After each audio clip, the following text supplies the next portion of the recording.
Hello, everybody, and welcome to Romancefull's Tarot. I'm about to begin here with a reading. Now, this is a reading that is for the beautiful sign of Sagittarius. My dear friend Sagittarius, this is a general reading, so it might not resonate with everybody, so please do take whatever does resonate with you and simply leave the rest of it aside. If you do have any questions whatsoever, please do not hesitate to contact me. It will be my great pleasure to assist you. Also, if you have not yet subscribed to the channel, please do take a brief moment of your time to click onto the subscribe button to show your support to the channel and to myself, and it would be greatly appreciated, and I do thank you in advance. So that being said, this is your dedicated reading with your past loved ones and messages from the other side. So let's go see what is in store for you. We're going to be speaking here about balance, about fear, about regret, and we're going to conclude with some self-esteem, and actually we're going to finish with a guide card. So let's begin with balance. This is about bringing a state of perfect harmony into your world, but it's doing so without judgment.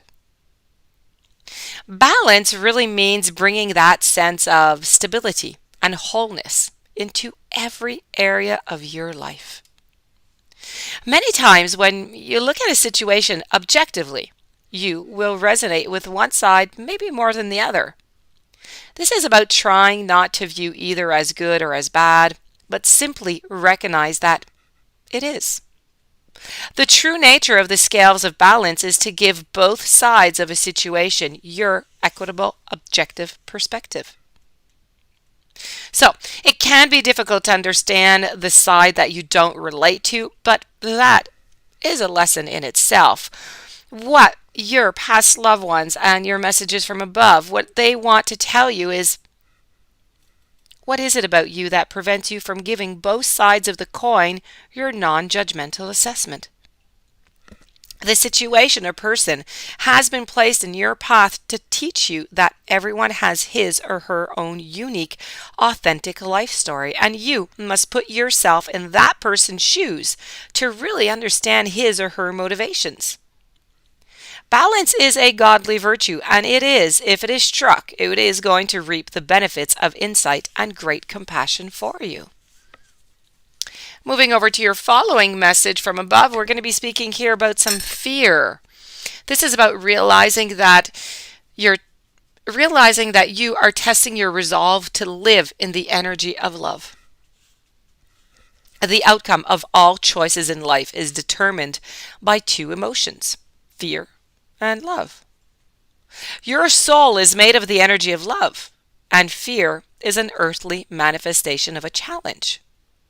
So, to embrace and wallow in fear is to go against your very being. Fear, in its many guises, is the obstacle that your soul uses to really test its tenacity to stay on track. So, for a soul, human life can be really quite difficult, but acknowledging that your soul's true nature is love is always going to help you on your path. When fear rears its ugly head, and it is really an opportunity for you to share and to stare it in the eye and to turn that doubt into trust. View it as a teacher. What lesson are you learning from these fearful emotions? The more you use the energy of love to diffuse your fearful situations, the less often they are going to present themselves to you. Moving over to regret. This is about knowing that you cannot change the past. The soul, it doesn't know time. Time is a construct of the physical dimension. Now, to your soul, there's only one big now. You need to think of the past as the now that has already been created, and the future as the now that has yet to be created. Now, you don't have the power to uncreate the past, so we need to let that go. Your power of creation, it lies in your awareness of the present. Now, your past loved ones would like you to know that you have the power to not only create your future, but also create that acceptance of your past. You should realize that you are a total summation of every single experience, every one that you have had. And these experiences, they have helped you shape you into the person that you are today. So you need to train yourself not to judge past events as good or as bad, but as opportunities. What have you learned from the past that will help enrich your future? Focusing on the past and letting it dictate the direction of your future is taking your power away from yourself. And you, well, you are the creator. So you hold the power. Reflect on the lessons of the past and use your current power to create your bright future. Moving on over now to self-esteem. And this is about you possess the gifts of the soul that benefit you and others. So it really is easy to perceive others as being better than you. And this is a trap of the ego in itself. There is no one greater, and there is no one lesser than you. There are only those who have learned how to revere their gifts, but to a greater or to a lesser degree. Everyone is born with unique abilities of the soul. And just like the snowflakes, no two are ever alike. So you have a unique perspective to share with the world and have come back this time to put your stamp on it. Now, perhaps you may not be aware or even in tune with your incredible and gifted self, but why not try to make a list of 10 aspects of yourself or abilities that you possess, that you love, and that you hold in high regard? Now, it's not always easy to write about yourself, but sometimes you need to be reminded just how special you are. So remember that you did not come down to this schoolroom by accident. You have meaning and you have a reason for being, and you are a treasure chest of incredible gifts and insights. And now is simply the time to celebrate you with your beautiful self-esteem. We are going to conclude with your guide message. Choose love over fear.